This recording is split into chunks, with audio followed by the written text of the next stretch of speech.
undercover as a maid to find her true love. She had everything: wealth, beauty, and the Lancaster name. But one thing was missing: love. When Anya Lancaster, heir to a billion-dollar empire, walks away from luxury to become a housemaid in a quiet countryside town, she never expects to fall for the humble groundskeeper. But what happens when her secret is exposed and the entire world finds out? Is it a fairy tale or the greatest mistake of her life?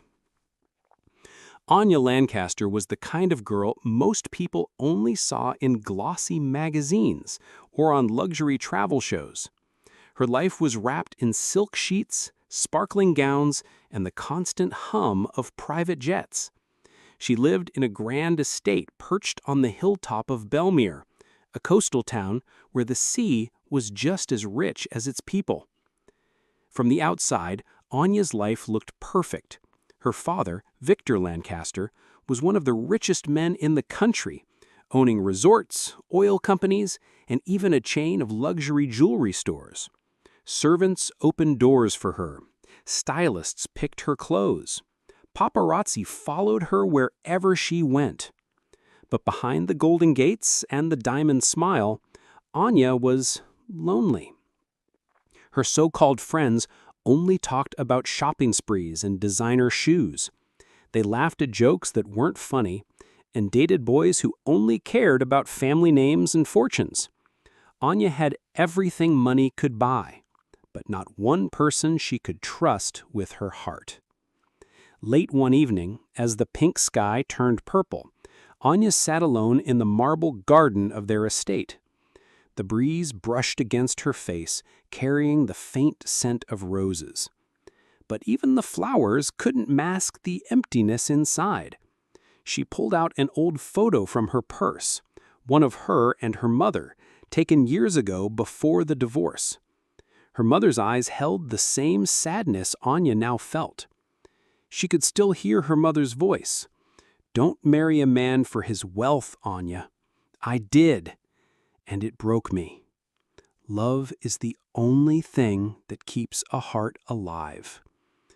Anya blinked away the tears.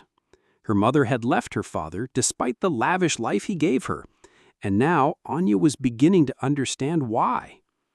For the first time in her life, she realized something. She didn't want the kind of love that came with a black credit card. She wanted to be seen, not bought. She stood up, her heart pounding with something new, a decision forming inside her. What if she left this world of privilege and started over?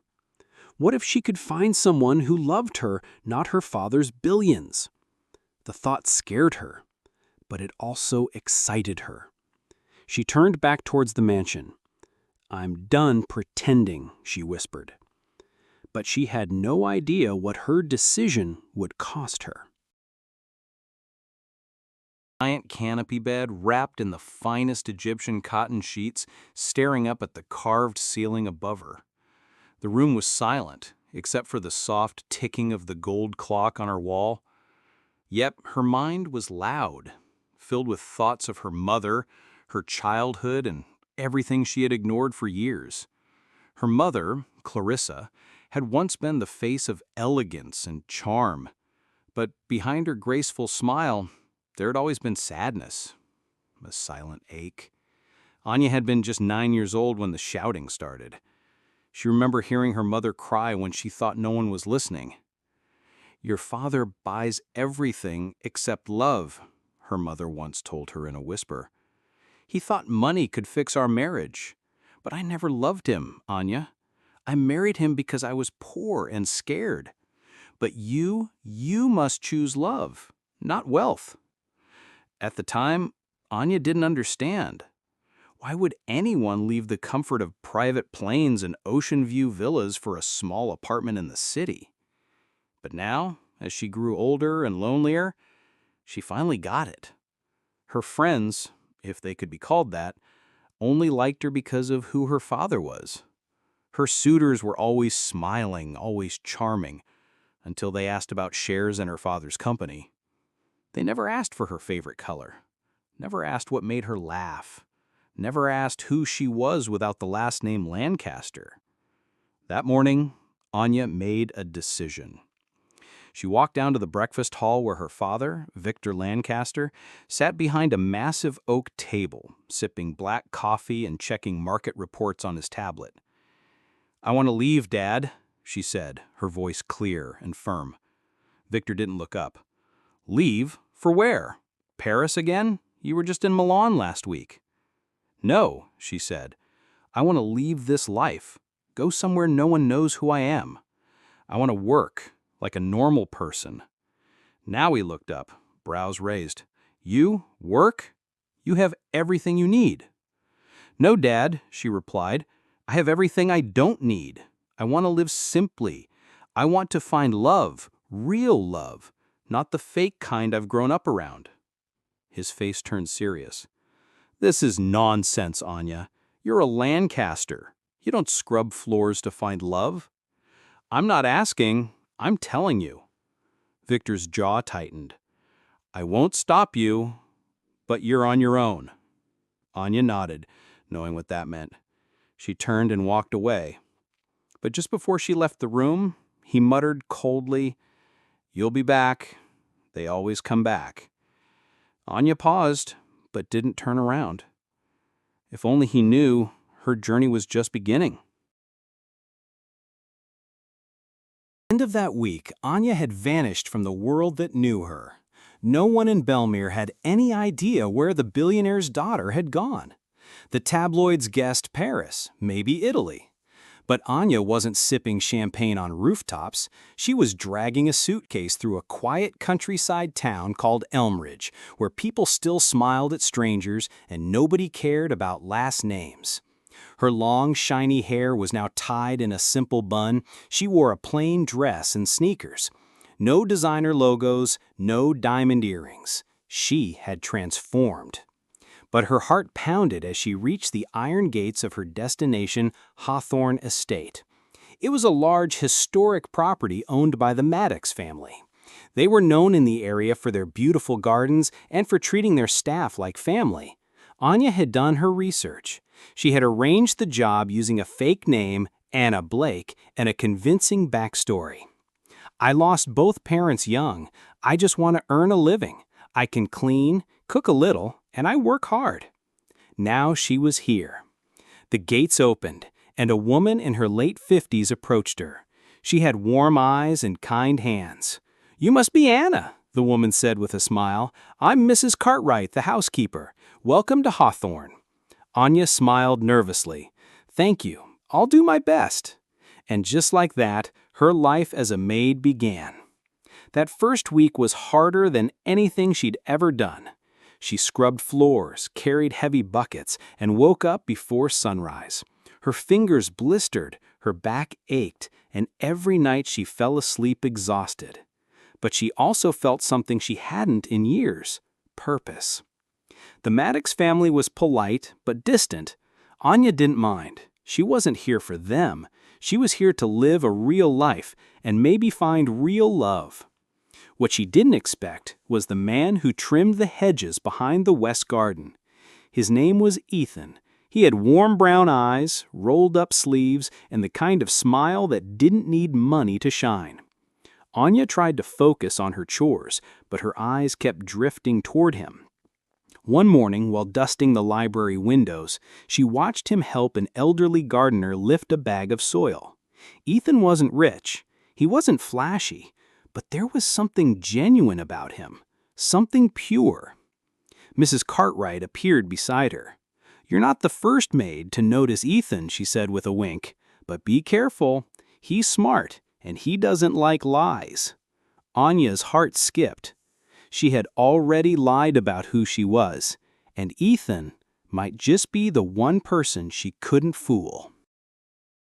Looking forward to moments that had nothing to do with wealth or glamour, but everything to do with Ethan. He worked with quiet focus, trimming bushes, planting flowers, and repairing the old stone paths in the Maddox estate gardens. His hands were calloused from labor, his shirt always a little dusty, and yet, to Anya, he looked more real than anyone she had ever known. They crossed paths often, Anya with her mop or basket of laundry, Ethan with a shovel or watering can. At first it was just nods, then soft greetings, and soon short conversations. "Nice day," she said one morning, sweeping the front steps. Ethan glanced up from trimming a bush. "Better now that someone's smiling." Anya laughed, then quickly looked away, embarrassed. She wasn't used to compliments that weren't followed by flattery or expectations. He never asked personal questions, never hinted at anything other than kindness. That's what made her drawn to him more. One afternoon, while dusting shelves in the library, she saw him through the window, rescuing a kitten stuck in the branches of an orange tree. He climbed the tree with ease, gently lowered the tiny creature and cradled it in his arms like it was made of glass. Something shifted in her heart at that moment. Later, when she took out the trash near the greenhouse, Ethan was there watering the herbs. "You've got dirt on your nose," he said playfully. She wiped her face, laughing. "I think half the garden is on me at this point." He smiled, then paused. "You're different from the others." "How do you mean?" she asked, nervously clutching the bin. "Most people who come here looking for work just want the money. But you seem like you're looking for something else." Her breath caught in her throat. He studied her for a moment, but didn't press further. "Anyway," he said, turning back to his watering can, "whatever it is, I hope you find it." Anya walked away that evening with her heart pounding. What if Ethan was the one? The kind of person who didn't care about status or bank accounts. But every smile and every shared joke made her guilt grow heavier. She was lying to him. He thought she was Anna Blake, an orphaned maid, but she was Anya Lancaster, the daughter of a billionaire. And if Ethan ever found out the truth, would he still look at her the same way? Life at Hawthorne Estate settled into a rhythm, simple, quiet, and full of tiny, beautiful moments. She shared laughs with Mrs. Cartwright in the kitchen, folded laundry with the other maids, and took peaceful walks through the gardens when her chores were done. But her favorite moments were still the ones spent talking to Ethan. They talked about everything except the truth. Anya learned that Ethan had grown up in a nearby village, raised by his grandparents after his parents passed away. He worked hard, read a lot, and dreamed of opening his own landscaping business one day. "You ever think about leaving this place?" Anya asked one evening as they sat under the shade of a tree after work. "Sometimes," Ethan said, "but I'm not in a rush. I believe life brings you to the right place when it's time." His words settled deep in her chest.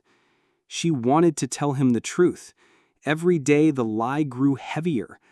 But how could she? What if he felt betrayed? What if he thought she was just playing with him? One night, as Anya was mopping the marble hallway, she heard voices echoing from the study. She moved closer and realized it was Mr. Maddox on a video call. "Victor Lancaster's daughter has disappeared. Anya, yes, the billionaire's girl. There's talk she might be hiding somewhere under a new identity." Anya's breath stopped. Maddox continued, "If she's in town, someone will spot her, especially if she's working among common folk." Anya stepped back quietly, heart thumping. The truth was catching up to her. The next morning, Ethan found her sitting alone near the greenhouse, her eyes red. "Hey," he said softly, "something wrong?" She hesitated, then said, "Ethan, what would you do if someone close to you wasn't who you thought they were?" He frowned slightly. "Depends on why they lied." What if they lied to protect themselves, to find something real? Ethan looked at her carefully. I guess I'd want them to come clean, no matter how painful. Honesty always matters more in the end. She nodded, biting her lip. That night, she knew what she had to do. The next time she saw Ethan, she would tell him everything. Who she really was, why she came here, and what he meant to her. But before she could speak to him the next day, Ethan was gone. And in his place was a letter with her name on it. Frozen, the letter trembling in her hand. Her name, Anna Blake, was written on the envelope in Ethan's neat handwriting. But he hadn't come to work that morning. No one had seen him. The Maddox family had no answers, and Mrs. Cartwright only said he asked for a few days off. With shaking fingers, Anya opened the letter. I don't know who you really are, but I know you're not just a maid. Your eyes say too much. Your hands are too soft. You know things no housemaid would ever know. At first, I tried to ignore it. But yesterday, I overheard Mr. Maddox talking about a missing billionaire's daughter. And suddenly, everything made sense. Anya, I liked you, I trusted you, and maybe I still do. But I need time. When you're ready to be honest with me, completely honest, I'll be waiting in the only place I feel peace. You'll know where to find me. Anya covered her mouth with her hand, her heart breaking open. He knew. He knew the truth, or enough of it, and he was gone. That entire day felt empty. She moved through her chores like a ghost, haunted by the words in the letter. The worst part wasn't the fear of being found out, it was knowing she had hurt the only person who ever saw her beyond her last name. Later that evening, Anya stood outside the garden tool shed, remembering the little conversations, the shy smiles, the warmth in Ethan's eyes. Mrs. Cartwright found her there wiping away tears. I always knew you were different, not because of how you looked, but because of how you carried pain. Anya looked up at her. I never meant to lie. I just wanted to find something real. Mrs. Cartwright gave her a soft smile. Then go find it, child. Don't wait. Anya packed her small bag that night and left Hawthorne Estate. She had a feeling where Ethan would be. Once he told her that whenever life got too heavy, he visited his grandparents' cottage by the lake, a quiet, forgotten place hidden in the trees outside Elmridge. With her heart pounding and her past chasing after her, she boarded a bus toward the woods. She didn't know if Ethan would forgive her, but she knew she had to try. What she didn't know was that someone else was already watching. With tall trees that whispered in the wind. Anya's shoes were covered in dust, her hair tied back in a loose ponytail. She hadn't slept much. Her heart thudded with each step, unsure of what she'd find. By the time she reached the cottage, the sun had begun to set, casting golden light across the still waters of the lake. There it was, a small wooden house tucked between pine trees, with smoke gently curling from its chimney.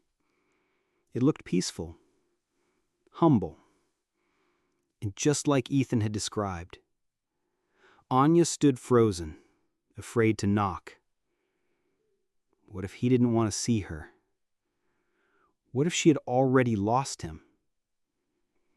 Then the door creaked open. Ethan stood in the doorway, wearing a plain shirt and jeans, his eyes serious but calm. He didn't look surprised to see her. You came, he said simply. Anya swallowed hard. I had to. They stood in silence for a moment, the wind gently blowing through the trees. I lied, she finally said. About everything. My name is Anya Lancaster. My father is Victor Lancaster. I ran away because I was tired of people loving my money and not me. I wanted to live like a normal girl, to find someone who loved me for who I really am." Ethan's face was unreadable. He motioned her to sit on the bench by the porch. She did. He sat beside her, staring at the lake. "Why didn't you tell me sooner?" "I was afraid," she whispered. "You were the first person who saw me without the name, the clothes, the money. You made me feel like I mattered." "I was falling for you," he said softly, turning to face her. "But now I don't know what's real and what's not." Anya blinked back tears. "Everything I told you about my feelings was real. I just didn't want the truth to ruin it." He looked away, then stood up slowly. "I believe you, Anya, but trust isn't something you can pretend with. It has to be earned." She nodded. "Then let me earn it, please." He gave her a long look. "You can stay in the guest room tonight. We'll talk more tomorrow." Anya's heart fluttered with hope. "Thank you." As she followed him inside the cottage, neither of them noticed a figure hiding in the trees across the lake, holding a phone and snapping pictures. Someone had found her, and they weren't here for love. Through the air. For a brief moment, she forgot the weight of everything. Her lies, the letter, the cameras that might be lurking somewhere in the shadows. But it all came back when she stepped into the kitchen and saw Ethan quietly preparing breakfast. He didn't smile, but he didn't look angry either, just thoughtful. "Sleep well?" he asked, pouring her a cup of tea. She nodded. "Thank you for letting me stay." Ethan sat at the small wooden table and looked at her. "We still have a lot to talk about." Anya took a deep breath. "Ask me anything. I'm ready." He leaned back slightly. "Did you ever plan to tell me who you really were?" "Yes," I replied quickly. "I was building up the courage. Every day I meant to say it, but then you'd smile or help someone or say something kind, and I didn't want to lose what we had." Ethan sighed. "You didn't just risk our relationship. You risked yourself. There are people who would have used this secret to hurt you." As if on cue, a loud knock echoed through the cottage. Anya froze. Ethan opened the door to find a man in a black suit holding a tablet. His expression was sharp. "Anya Lancaster, I've been looking for you." Ethan stepped in front of her. "Who are you?"